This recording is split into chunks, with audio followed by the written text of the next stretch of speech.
ladies and gentlemen, welcome to the Mikey Report for November 8th, 2010. I'm Mikey Edwards, glad you can be with us. We have some local news to get to, a lot of entertainment news with the return of what a lot of us like to call Coco.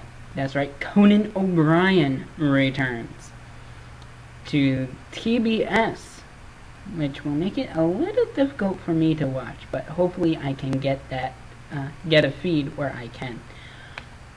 But we'll get to Conan in just a second. Excuse me. But we got a decent amount of local news coming out of the Scranton area. First off, 3 Lackawanna County men are sentenced in a tuxedo theft scheme. According to the AP, out of Scranton, 3 men have escaped jail time on charges that they took part in a scheme to steal more than $100,000 worth of tuxedos and accessories from Sarno and Son tuxedos. John Vermack, Robert Viviello, and Michael Pentano each received sentences of house arrest and probation at Friday's sentencing in the Lackawanna County Court. Over a 5-year span, prosecutors said Vermack used his position as shipping manager to steal the items and sell them to Riviello and Pantano. Authorities say the other 2 then rented the items out from their own stores. They seized formal wear worth more than $130,000 from stores belonging to the Pantano and Riviello in 2008. So, the way of looking formal, not so pretty. But you know what's gonna be getting pretty? The PNC Field, which is the home of the AAA Scranton Wilkes-Barre Yankees.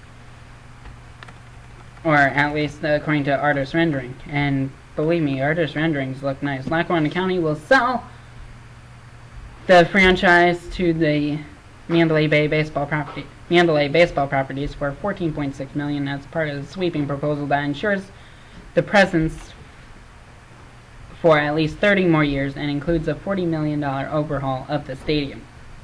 County Commissioners and Stadium Authority outlined a new memorandum of understanding with the Scranton Wilkes-Barre Yankees and the New York Yankees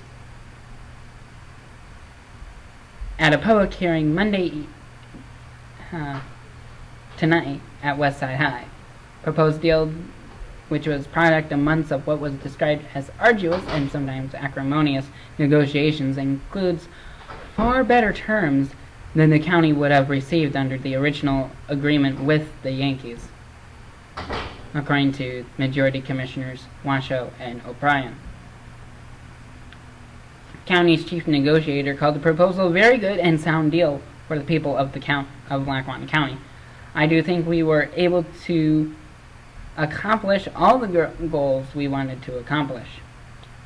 Under the agreement, Yankees will exercise its option to buy the franchise, but will extend its lease with the authority from 20 years to no fewer than 30 seasons, with renewal options that could extend it for up to 50. Yay! I could see the Yankees in my neck of the woods for almost for a good portion of my life. Ooh, that'll be nice.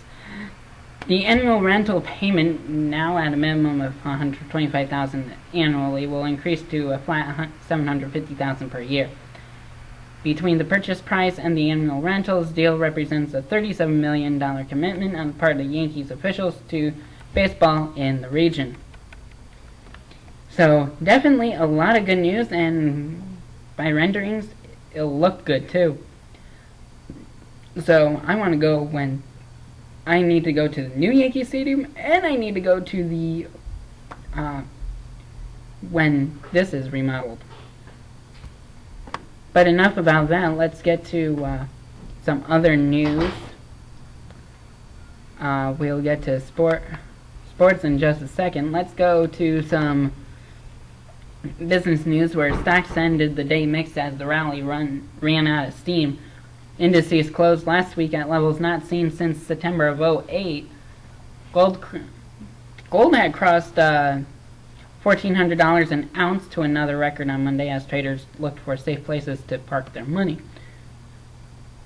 And the Dow fell 37 plus points to close at 11,406. And the NASDAQ was up 1 point to 2580, and the S&P 500 dipped 2.6 points to 1223 and a quarter. But speaking of stocks, of course, the big toy season is upon us, and Walmart and Target, their war is intensifying. Just days after Halloween, the annual battle to win the dollars of toy-buying parents is already off to a fair start, according to a Wall Street Journal report. Walmart is slashing prices in an effort to keep rival Target from becoming the low-cost leader this holiday shopping season. Until recently, Walmart had priced its toys higher than those advertised by Target, but shortly after the Journal asked Walmart recently about its price disadvantage, its company issued a new price list slashing the sticker on many hot toys. The new toy prices now beat Target's prices by just a few pennies, but there are still some significant price differences between two retailers. Walmart selling a Barbie doll embedded with a video camera for $39, or $6 less than Target. But Target had priced Stinky the garbage truck, a Matchbox truck that tells jokes, at $50 after a coupon, or $6 less than Walmart. So, let the toy wars begin. Move your heart to your sleeve. Chuck. As we go into some entertainment news, tonight premieres Conan's new TV spot. But can Conan live up to his hiatus hype? The returning host soon will have to prove his late-night worth. In the 9 months since his takeover on The Tonight Show closed shop, loyal fans have waited patiently for his return. Of course, the Team Coco entourage. That wait's about to come to an end as the Funny Man's new TBS talk show is on its way, and he's keeping facial hair, surprisingly. DC Bone. FCC.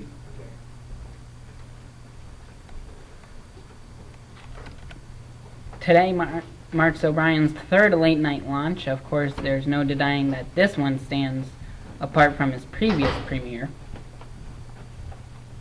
All eyes will be on his opening effort.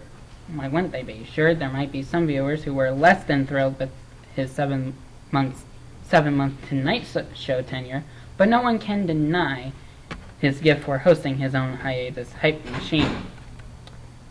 Now, of course, we had the Coco Nation saturation, and that.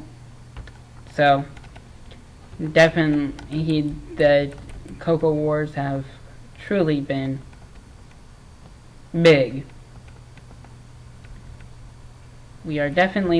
I am definitely looking forward to it, if it happens. But there were a lot of teasers coming in, the top 10 Conan teasers. If we want to go with a Late Show with Letterman spoof, let's run it down. Top 10, in no particular order.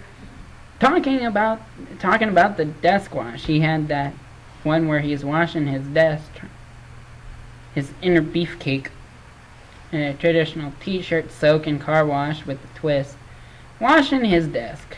So, and then being a private dancer. I don't know how that's worked. I haven't seen that episode, that commercial. But I did see the big budget blockbuster online, and I mean that.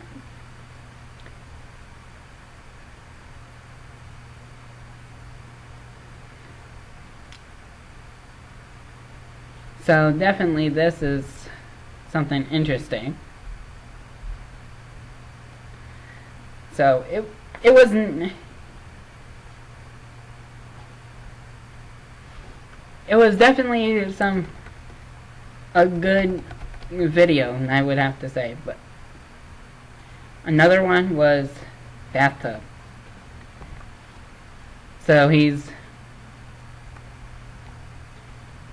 definitely piling it on, trying to get the nice effect. Coco Motion, of course, his dance moves. He's got some pretty nice ones. That's got a stain. His Grievous bodily roots.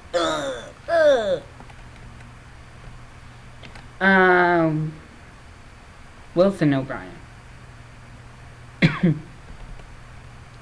Pretty much like a castaway. And the Coco Cam news coverage.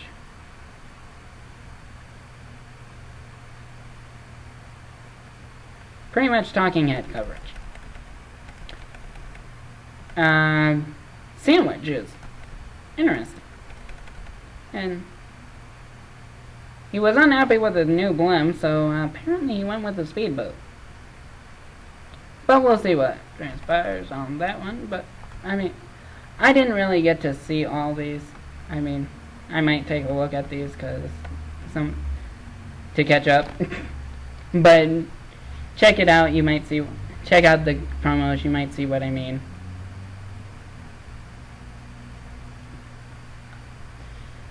So, quick, what a time am I at here? Woo, okay. Well, we'll take a commercial break. We'll cover our spotlight actually next before we go into weather. So, we'll see you on the flip side of this break.